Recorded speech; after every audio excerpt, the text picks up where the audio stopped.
The first sign that something was wrong came from the ocean, not the sky. 2 hours before the world understood what was happening, fishermen off the coast of Norway radioed in reports of metal tides moving under their boats. Sonar screens glitched. Buoys went dead. On a research vessel near Iceland, scientists watched a massive shadow slip silently below the waves, larger than any creature that had ever lived. No one realized then that these were scout craft positioning themselves beneath the continental shelves. By the time the satellites caught the larger shapes descending through the atmosphere, it was too late to pretend it was a drill. The invaders didn't send words. They arrived like an eclipse. Not a metaphorical one, a literal curtain of ships stretching from sky to horizon. In the early dawn light, the vessels looked like layers of polished obsidian sliding into place. Birds scattered. Dogs howled. People froze in streets, their coffee cups slipping from numb hands as the entire sky dimmed. Somewhere in Tokyo, a commuter filmed the moment an alien dreadnought drifted over the city like a floating mountain, completely silent. The video would go viral before half the world lost power. By the time the global network stabilized enough to show a unified image, Earth's orbit had become a cage of metal, dozens of concentric rings tightening like a fist. In a fortified bunker carved under the Atlas Mountains, Dr. Samira Hale watched the feeds with a stillness that frightened her staff more than panic would have. She was a physicist by training, a strategist by necessity, and the last surviving architect of Earth's most classified defense projects. She had been dragged from retirement 2 months earlier with the words, "We need someone who remembers how all this was supposed to work." Nobody had expected it would be needed this soon. "Estimate their mass," she said, her voice gravelly from too many nights awake. Colonel Yi, her operations lead, tapped rapidly through telemetry. "Based on displacement, we're looking at least 3,000 capital ships, maybe more. Their smallest support vessels are the size of our carriers." A junior tech whispered something sharp in Korean and clutched her headset. Samira didn't look away from the screens. She simply breathed in through her nose, out through her mouth, and said the sentence she had prepared for years but hoped she'd never speak. "Activate the lattice network." Around the room, eyes widened. Even Yi hesitated. "Ma'am, that will alert them. They're already here," Samira replied softly, "and they aren't sightseeing." Above Earth, a transmission finally reached the surface. It carried no warmth, just a cold resonance that made teeth ache and windows vibrate. On every screen, a creature appeared, tall, translucent skin like polished stone, 4 elongated eyes glowing with faint violet embers. It didn't need expressions. Its presence was its threat. "People of the lesser sphere," the voice echoed. "You will surrender. You will kneel. Resistance is mathematically futile. Compliance ensures painless integration." Its tone was not hateful. It was bored. Around the world, governments tried to respond. Some screamed for calm. Others begged for negotiation. A few military leaders shouted contradictory orders that contradicted other contradictory orders. Samira muted all of them. "They think we're still the species that panicked at shadows," she murmured. He swallowed. "Are we sure we're not?" Samira almost smiled. "We stopped being that species a long time ago." She turned to her staff. "Get me the global line." When the patch connected, the world saw her face. Lined with age, hair streaked with silver, dark eyes sharp with a kind of fearless exhaustion. She didn't look like a hero. She looked like someone who'd been forced to become one. "This is Dr. Samira Hale," she said. "Listen carefully. No matter what the invaders believe, humanity is not some frightened animal waiting to be herded. Across 5 continents, people held their breath. We are not powerless. We are not alone. And we are not done." She took a long breath, steadying herself. "For the next hour, your job is simple. Stay put. Stay calm. Follow local emergency protocols. Everything else is ours to handle." Yai leaned toward her. "They've begun disabling the grid." Indeed, lights around the world flickered. Entire skylines dimmed. Airplanes spiraled as systems collapsed. Alien jammers lanced through power networks like needles of cold fire. Samira turned back to the camera. "Whatever happens," she said, "remember this. We are ready." When the message cut out, she exhaled failed once, the weight of the planet on her shoulders. Lattice network is green, a technician reported, awaiting final authorization. Do it, Samira said. The moment she spoke, hidden installations across Earth, from forgotten mines in Siberia to sealed vaults in the Andes, lit up in synchronized pulses. Autonomous systems woke, encryption keys aligned, and dormant reactors hummed like sleeping beasts slowly opening their eyes. For years, humanity had prepared, not for victory, but for survival. Not for conquest, but for one chance. A single opening. At the edge of the moon's far side, panels disguised as crater walls slid apart. A hangar the size of a city revealed itself, packed with structures that seemed to shimmer around the edges, like they refused to sit entirely inside ordinary space. Project Orion's Ghost, the world's last secret. The first wave launched. From orbit, they looked like shadows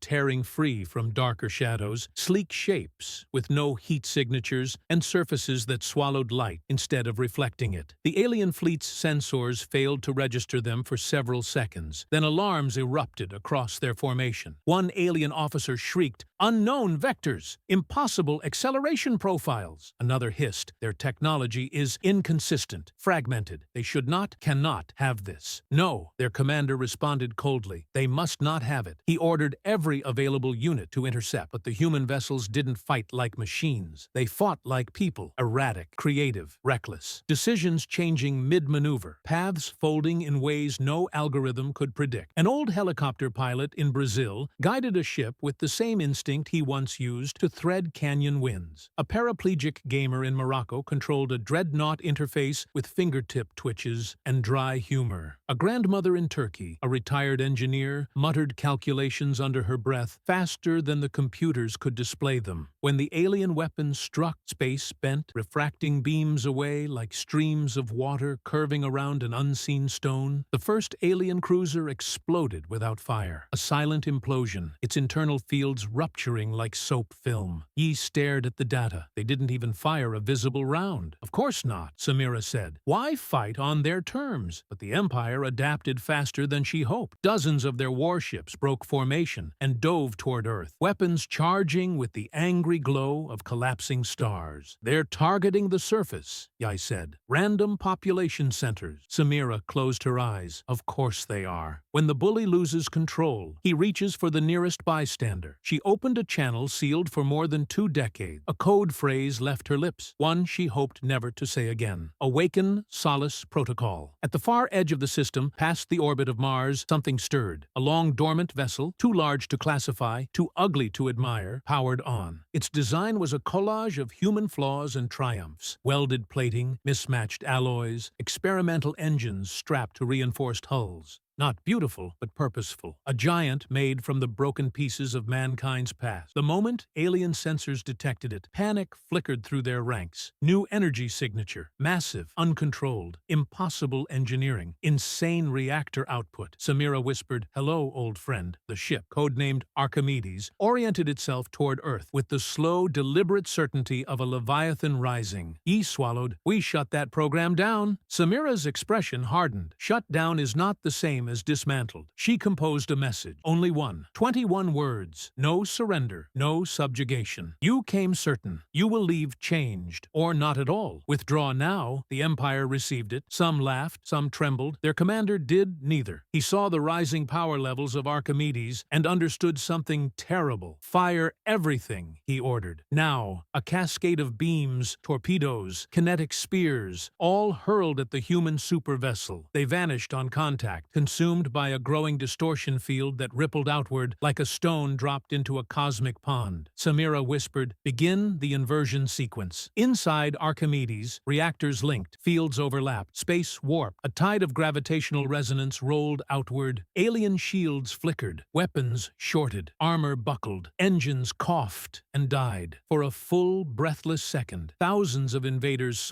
really saw, that this world they deemed primitive was something far more dangerous. A planet full of stubborn, impossible creatures who refused to die by anyone else's script. Human ships surged in, not to exterminate, not to chase, just to cut out the threat. When the remaining vessels fled, broken, silent, terrified, nobody pursued. The sky slowly cleared. He slumped into a chair. Is it over? Samira didn't answer immediately. She looked at the stars, at the empty spaces where the invaders had come from. Finally, she spoke. No, it's never over. But today, we reminded the universe of something important. What's that? She allowed herself the smallest, softest smile. That humanity never fights to conquer. We fight to keep our home. She turned back to the screens, already preparing for the future. Because the galaxy now knew the truth. If you come for Earth, you'd better bring something more than numbers. You'd better bring something more than fear. You'd better bring a reason.